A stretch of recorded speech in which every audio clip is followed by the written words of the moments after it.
적지 않은 현직 기초단체장들이 선거법 위반 등의 혐의로 재판을 받고 있고 일부는 1심 판결이 나오기도 했습니다. 1년이 넘도록 수사의 재판이 이어지면서 자칫 행정의 공백도 우려됩니다. 의성군이 기자회견을 열어 대구 경북 신공항 공동합의문에 따라 화물터미널과 물류단지를 의성군에 배치해야 한다고 주장했습니다. 대구시는 이미 의성군이 협의 단계에서 인정한 내용이라며 반박했습니다.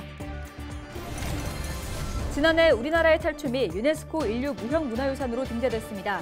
이 가운데 예천 청담노름도 포함됐는데 예천박물관이 세계유산 등재 후 첫 전시회를 열었습니다. 봉화 청전 자연에서 자란 송이와 한야구를 맛볼 수 있는 봉화송이 한야구 축제가 개최됐습니다.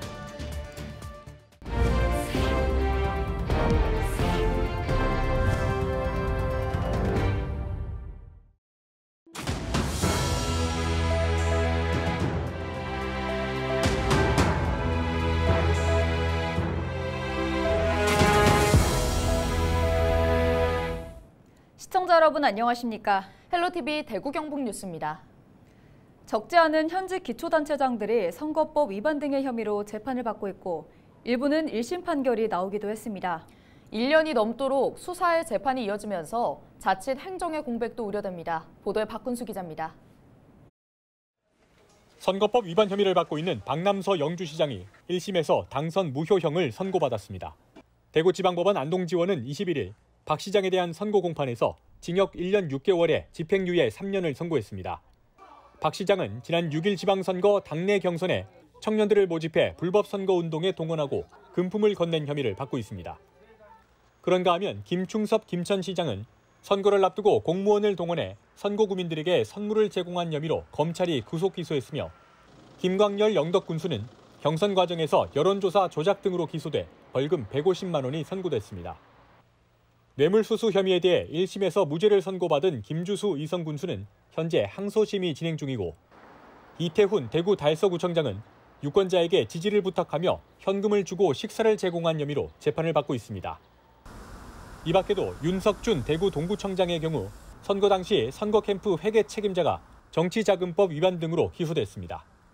선거법상 당선인이 벌금 100만 원 이상의 형을 선고받을 경우 또 선거 사무장이나 회계 책임자가 정치자금법 위반 등으로 300만 원 이상의 벌금형을 선고받으면 당선이 무효가 됩니다. 한편 선거를 치른 지 1년이 지났지만 아직까지 일부는 1심 판결조차 나지 않았습니다. 항소와 상고를 통해 대법원까지 간다면 최종 판결까지 상당한 시일이 소요될 전망입니다. 이 때문에 임기의 절반 가까이를 법정을 오가며 채우게 된다는 지적도 있습니다. 행정 리더십이 제대로 서지 않고 또 제기된 문제에 대한 의혹이 계속적으로 남아있고 증폭되고 그러면서 행정의 난맥상이 계속 축적되기 때문에 또 단체장들이 수사와 재판을 받으면서 행정 공백이 발생하거나 지역 발전에 영향을 미치지는 않을까 우려하는 목소리도 나오고 있습니다. 헬로TV 뉴스 박근수입니다. 의성군이 대구 경북 신공항 공동합의문에 따라 화물터미널과 물류단지를 의성군에 배치해야 한다고 주장했습니다. 안국현 의성군 부군수는 20일 경북도 의회에서 기자회견을 열어 공동합의문의 핵심은 항공물류이며 화물터미널이 없는 항공물류는 생각할 수 없다고 밝혔습니다. 또 대구시가 지금까지 의성군과 제대로 된 협의 없이 일방적으로 시설을 배치하고 발표하고 있다며 화물터미널과 물류단지를 의성군에 배치하지 않는다면 공항 추진은 어려울 것이라고 강조했습니다. 이에 대해 대구시는 입장문을 통해 공동합의문을 구체화하기 위한 공항시설 협의 단계에서 이미 의성군이 화물터미널에 군이 배치 사실을 인정하고 그 전제로 후속 대책을 마련해온 것이라며 앞으로 국토부, 경북도와 함께 의성군을 설득하기 위해 노력하겠다고 말했습니다. 지난해 우리나라의 18개 탈춤이 한국의 탈춤이라는 이름으로 유네스코 인류 무형문화유산으로 등재됐습니다. 이 가운데 예천 청담노름도 포함됐는데요. 예천박물관이 세계유산 등재 후 첫 전시회를 개최했습니다. 이하영 기자가 보도합니다. 꿩의 털로 장식한 커다란 부채로 잡기와 애군을 쫓아냅니다. 주술적이고 의례적인 성격이 강한 춤사위. 동서남북 4방위와 봄, 여름, 가을, 겨울 4계절을 관장하는 수호신이 마을에 닥쳐올 애군을 막고 풍년 농사를 기원합니다.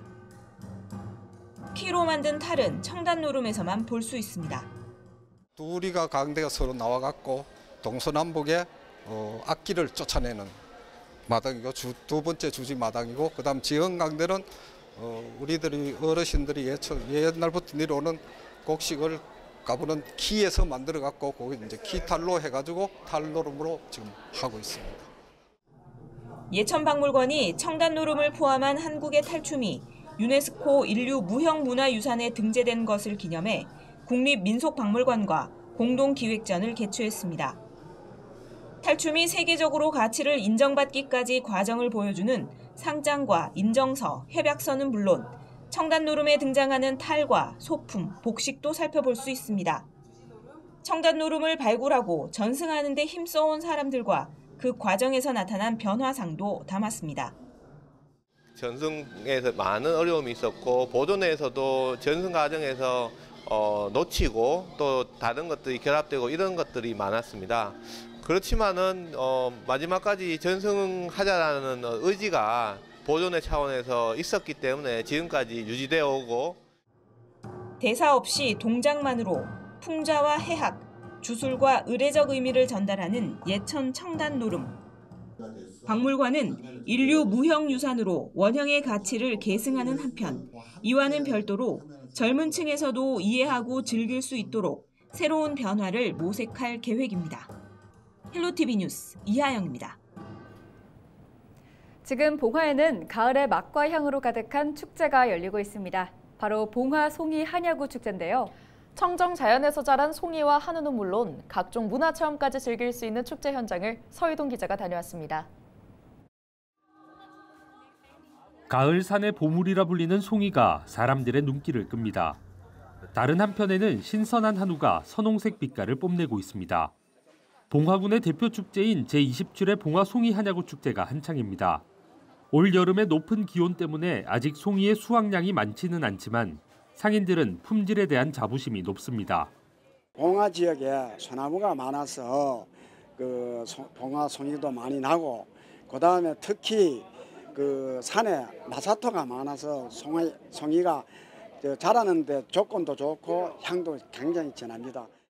봉화 송이 축제는 지난해부터 송이 한야구 축제로 이름을 바꾸고 지역 한우를 함께 즐길 수 있는 축제로 탈바꿈했습니다. 먹거리 식당에서는 송이의 향긋한 향과 한약재를 먹여 키운 한야구의 고소한 향이 어우러지며 방문객들을 유혹합니다. 와 보니까 송이랑 소고기랑 너무 맛있고 다음에 한번 시간 되면은 한번 더 와서 또 먹고 싶습니다. 이번 축제는 송이 축제의 대표 콘텐츠인 송이 채취 체험을 비롯해 각종 공연과 체험 행사 등이 열립니다. 또 청량문화제와 목재 문화 행사 등이 함께 열려 지역의 다양한 문화를 체험하고 즐길 수 있습니다. 체험 행사와 더불어 다양한 공연 행사와 송이 판매 행사가 진행됩니다. 특히 연계 행사로 베트남인 봉화라는 베트남의 날을 행사를 비롯해서 베트남 대형 창작 뮤지컬 공연이 펼쳐집니다. 제27회 봉화 송이 한야구 축제는 오는 24일까지 봉화읍 체육공원과 관내 송이산 일대에서 개최됩니다. 헬로티비 뉴스 서희동입니다. 요즘 지방은 고령화와 인구 감소 현상을 겪고 있죠. 특히 소규모 농가들은 일손이 부족해서 농사짓기가 쉽지 않은데요. 전남 무안에서는 청년 농업인들이 일손 부족 문제를 겪고 있는 농가를 위해 드론을 활용해 농약을 대신 뿌려주는 방제 봉사활동에 나섰습니다. 보도에 장혜원 기자입니다. 드론이 힘찬 소리를 내며 하늘로 솟아오릅니다. 들녘을 가로지르며 곳곳에 농약을 뿌려댑니다. 전남 무안의 청년 농업인들이 홀로 농사를 짓거나 재해를 입은 농가를 돕기 위해 드론 방제 작업에 나선 겁니다. 그동안 일손이 부족해 방제 작업은 엄두도 내지 못했던 농민들. 특히 올해는 폭우에 폭염까지 겹치면서 극심한 병충해가 우려됐지만 지역 청년들의 도움으로 걱정을 한시름 덜었습니다. 아무래도 이제 나이가 먹다 보니까 그게 참 힘이 겨워서 힘들죠. 적기에 방제를 해주고 또 저식에서 아무래도 이제 편치요. 기계로 해보기 때문에 고루해주고 좀 빠르고. 드론을 활용하면 사람이 농약이나 비료를 뿌릴 때보다 작업 시간은 물론이고 비용도 줄일 수 있습니다. 농민 한 명의 하루 작업량을 드론은 20분 정도로 단축할 수 있습니다. 드론 방제 비용도 자치단체인 무안군이 70%를 지원하기 때문에 비용 부담도 적습니다. 무안의 지역 청년들이 드론 방제 활동에 나선 건 올해가 처음. 농가 반응이 좋아 내년에는 최대 246헥타르까지 방제 면적을 늘릴 계획입니다. 네, 저희 무안군 사회체연합회는요, 60명의 회원이 활동하고 있는데 이제 무안군 각 지역에서 농사 짓는 청년 농업인 단체입니다. 학습 단체입니다. 올해 처음 이렇게 해봤는데 내년 내후년에도 반응이 지금 좋아서 앞으로 더. 인구 감소 여파로 농사지을 인구도 덩달아 줄어들고 있는 농촌. 우리 농업을 지키기 위한 지역 청년들의 노력이 지역 농가의 한 줄기 희망이 되고 있습니다. 헬로티비 뉴스 장혜원입니다.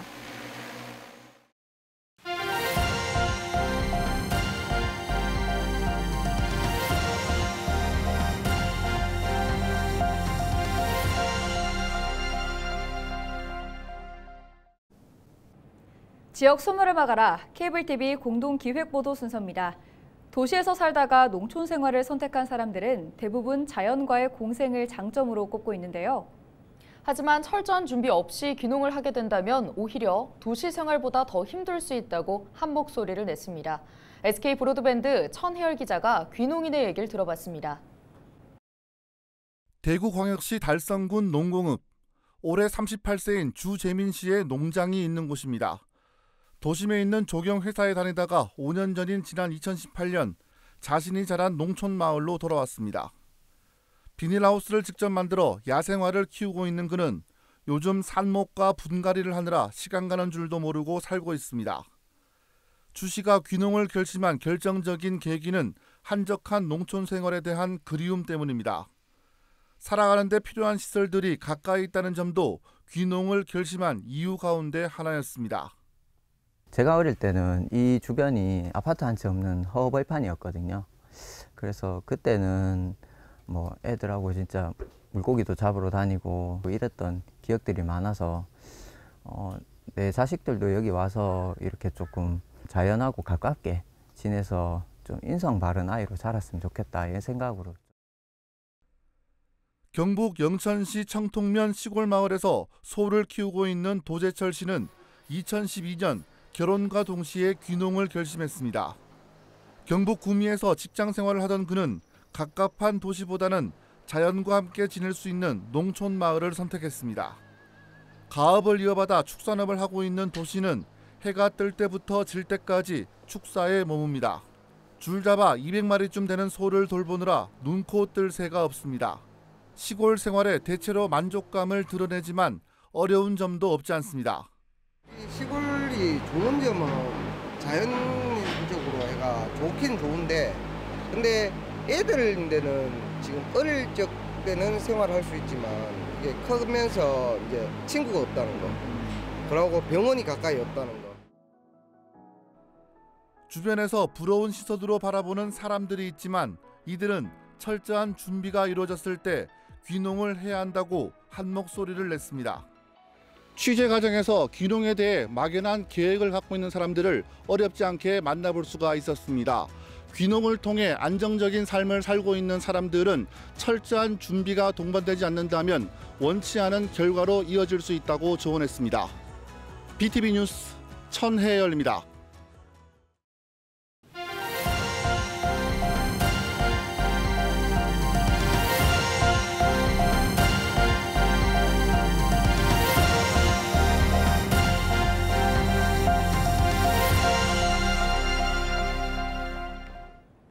지난 21일 국회에서 교권보호 내용을 담은 법안들의 개정안이 의결된 것에 대해 대구시 교육청이 환영의 입장을 밝혔습니다. 국회는 21일 본회의에서 교권지휘법, 초중등교육법, 유아교육법, 교육기본법 등의 개정안을 의결했습니다. 개정안에는 무분별한 아동학대 신고로부터 교원을 보호하고 학부모의 악성 민원으로부터 교육활동을 보호한다는 내용 등이 포함됐습니다. 대구교육청은 개정안 통과를 계기로 교권을 회복하고 학교의 안정적인 교육활동 지원이 강화되기를 기대한다고 밝혔습니다.